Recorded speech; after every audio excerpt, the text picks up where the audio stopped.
Sebuah status itu sangat penting sekali. Namun bagaimana kalau misal status kita tidak seperti yang diharapkan?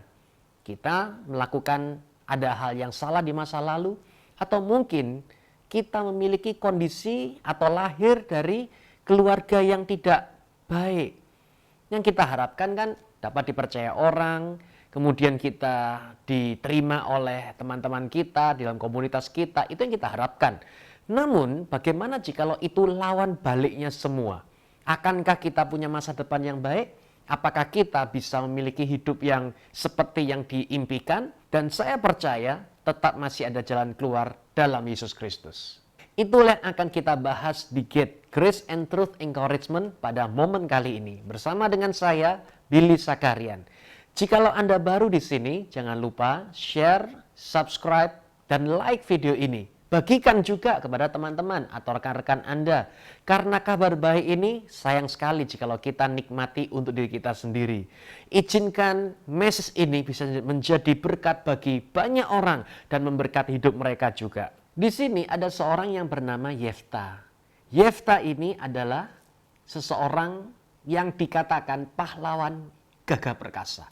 Dia memimpin komunitas, dia memimpin rakyatnya untuk masuk ke dalam kemenangan yang luar biasa. Pahlawan yang gagah perkasa. Namun sayangnya, sebelum dia memimpin seperti apa yang dirancangkan oleh Tuhan, dia memiliki status yang tidak baik. Kenapa? Karena firman Tuhan mencatat dalam Hakim-Hakim pasal 11 ayat yang pertama sampai habis di sana menceritakan bahwa Yefta adalah anak seorang pelacur. Nah, sebagai status yang semacam itu tentu saja sangat ditolak di dalam komunitasnya dia. Sangat tidak diterima di dalam keadaan tersebut, bahkan sempat diusir. Sudah tahu bahwa firman juga menceritakan bahwa Yefta tidak berhak mendapatkan warisan seperti apa yang dimiliki oleh ayahnya. Mereka semua menolak dia. Namun satu hal yang terjadi, di sini Anda bisa melihat tetap masih memiliki masa depan yang luar biasa. Saudara tahu dalam kehidupan kita, apakah kita kadang-kala punya status yang buruk atau kita telah melakukan hal yang jelek di masa lalu dan itu membuat kita tidak dapat dipercaya oleh orang, kita tidak diterima oleh orang. Lalu bagaimana solusinya? Poin yang pertama di sini adalah Tuhan tidak mengingat atau melihat masa lalu kita. Kita harus sadar akan momen ini, akan keadaan ini bahwa Tuhan tidak melihat masa lalu. Sudah tahu masa lalu itu yang sudah terjadi. Kita tidak bisa mengubah masa lalu. Tetapi kita bisa mengubah masa depan di dalam Yesus Kristus. Ketika Anda di dalam Yesus, berjalan bersama dengan Yesus, masa depan saudara akan berbeda, akan berubah. Dan saudara akan bisa melihat semua yang buruk akan diputar balik oleh Tuhan untuk mendatangkan kebaikan buat kita yang dicintai oleh Yesus Kristus. Saya percaya bahwa hari ini kalau Tuhan telah melupakan masa lalu kita semua, Tuhan tidak melihat masa lalu kita. Kenapa kita harus mengingat-ingat kembali akan masa lalu dan status atau mungkin hal buruk yang terjadi di masa lalu? Hari ini juga lihatlah ke depan. Saya percaya dalam Yesus engkau adalah ciptaan yang baru yang dimana engkau bisa punya hidup yang sempurna melalui anugerah yang dahsyat.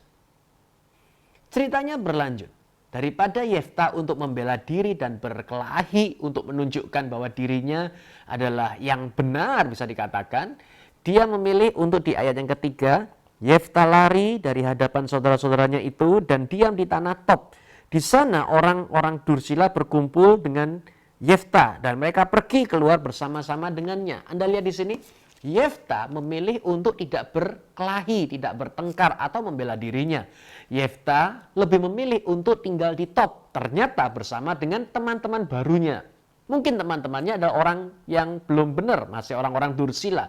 Tapi ketahuilah, Tuhan dapat mengubah komunitas kita yang tadinya dianggap remeh oleh orang, yang tidak dianggap, yang dipandang sebelah mata oleh orang. Tuhan bisa pakai kita bersama dengan teman-teman kita untuk menunjukkan, untuk mempermalukan bahwa kita ini dalam Yesus adalah orang-orang yang penuh dengan mujizat yang sempurna.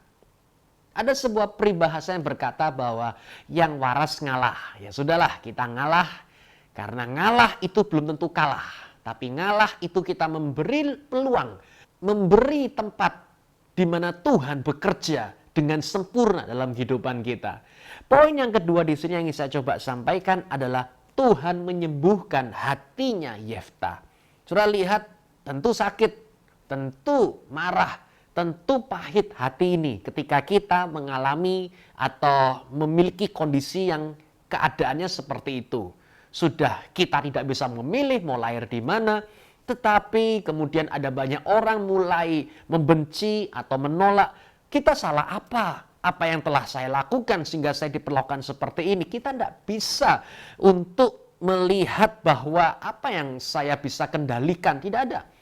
Namun satu hal yang terjadi, semua hati yang luka, hati yang sakit, hati yang pahit, Tuhan Yesus dapat menyembuhkannya. Anda tahu di sini, ini penting sekali. Orang yang hatinya luka, mau berkata pun kata-katanya pasti akan menyakitkan hati orang juga. Kata-kata tersebut tidak akan bisa menjadi berkat. Pada momen seperti ini sangat penting sekali untuk hati kita itu disembuhkan oleh Tuhan Yesus. Yang pertama, Tuhan tidak melihat masa lalu atau status kita. Yang kedua, Tuhan menyembuhkan hati kita. Tuhan memulihkan kondisi hati kita. Dan saya sangat yakin sekali saudara bahwa tidak ada yang tidak bisa disembuhkan oleh Yesus Kristus. Salah satu job disk-nya Yesus adalah dia menyembuhkan. Jehovah Rafa. Dan hari ini juga ketika ada yang sakit dalam kehidupan kita, mungkin sakit secara fisik, mungkin sakit secara jiwani, pikiran kita sakit, perasaan kita sakit, keputusan kita pun bisa jadi sakit. Kenapa? Karena hati kita sedang luka. Saya berkata di sini bahwa Tuhan Yesus bisa menyembuhkan saudara semua. Dan izinkan dia bekerja dengan maksimal untuk menyembuhkan hati kita. Saudara lihat bahwa segala sesuatu yang ada dalam kehidupan kita, itu semuanya sumbernya dari hati. Nah, hati kita ini adalah hati yang harusnya ditutup bungkus oleh Roh Kudus. Hati yang disembuhkan oleh Yesus Kristus. Hati yang dituntun oleh rohnya yang dahsyat. Membuat kita semuanya menjadi murni, tulus, dan bisa dipakai Tuhan dengan maksimal dalam anugerah Tuhan Yesus kita. Kisahnya berkelanjutan, dan inilah yang ketiga, yaitu Tuhan menyertai langkah kaki Yefta. Anda tahu, tiba-tiba tempat tersebut diserang oleh musuh yang dinamakan yaitu adalah Bani Amon berperang melawan orang Israel di ayat yang keempat. Nah, ketika Bani Amon itu berperang melawan orang Israel, semua orang pada ketakutan, termasuk para penatua yang tadinya mengatakan hal buruk tentang Yefta kepada Yefta. Nah, kemudian mereka bingung, apa yang harus kita lakukan? Apa yang harus kita kerjakan? Tiba-tiba mereka semua datang ke Yefta di tanah Tob tersebut. Dipanggillah Yefta. Yefta, kemarilah, pimpinlah kami untuk berperang melawan orang Amon di sana. Dan kami percaya jikalau engkau yang memimpin kami, maka kami semua akan diselamatkan. Tunggu dulu. Saudara tahu di sini, kenapa mereka datang kepada Yefta? Bukankah Yefta itu adalah orang yang tadinya ditolak? Kenapa mereka datang kepada Yefta? Nah, kalau jadi Yefta, maka kita akan berkata begini, loh, kau baru saja menyakiti hati saya. Kau baru saja menolak saya. Kata engkau, saya adalah anaknya pelacur. Nah, sekarang engkau datang kepadaku untuk minta pertolongan untuk melawan musuh. Apakah mungkin Yefta bisa menerima? Baru saja diperlakukan buruk oleh orang. Tiba-tiba mereka datang minta tolong-tolong. Anda lihat di situ? Pernahkah saudara mengalami keadaan seperti itu? Tentu saja pasti akan ditolak mentah-mentah. Namun yang terjadi, karena poin 2 yang terjadi, yaitu tentang Tuhan telah menyembuhkan hatinya Yefta. Poin 3 dikatakan bahwa Tuhan menyertai langkah kakinya Yefta. Nah, ketika orang penatua itu datang kepada Yefta, dan atau mungkin keluarga atau kaumnya datang pada Yefta, minta tolong, tiba-tiba disinilah kesempatan. Yang dinamakan Yefta menjadi pemimpin atas mereka, menjadi seorang pahlawan bagi mereka semua. Yefta dipakai Tuhan untuk menuntun mereka semua mengalami kemenangan yang luar biasa. Anda lihat di situ? Disinilah ada campur tangan Tuhan. Seperti yang ada tertulis di ayatnya yang ke-10 berkata, lalu para tua-tua Gilead berkata kepada Yefta, Yahwe akan menjadi saksi di antara kita, tentulah kami akan berbuat seperti katamu itu. Maka Yefta ikut dengan para tua-tua Gilead, lalu bangsa itu mengangkatnya menjadi apa? Kepala dan panglima mereka. Dan Yefta mengucapkan perkataan-perkataannya di hadapan Yahwe di Mizpah. Anda lihat di situ yang terjadi? Tiba-tiba Yefta diangkat menjadi pemimpin yang memimpin mereka semua masuk ke dalam kemenangan yang luar biasa. Anda tahu di sini, ini semua campur tangan Tuhan. Jadi, jikalau bukan Tuhan yang menetapkan langkah kaki kita, kita tidak akan mungkin bisa memiliki masa depan yang terbaik. Karena Tuhan menyertai langkah kaki kita. Pada momen semacam ini, saya berdoa dalam nama Tuhan Yesus akan menuntun langkah kaki saudara.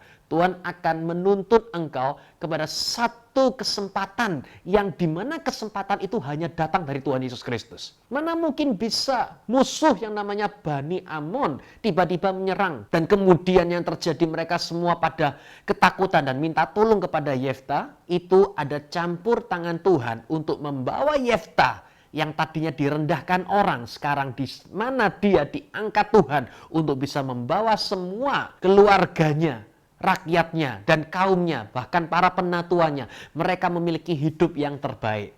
Saudara tahu dalam Yesus Kristus, itulah yang kita alami.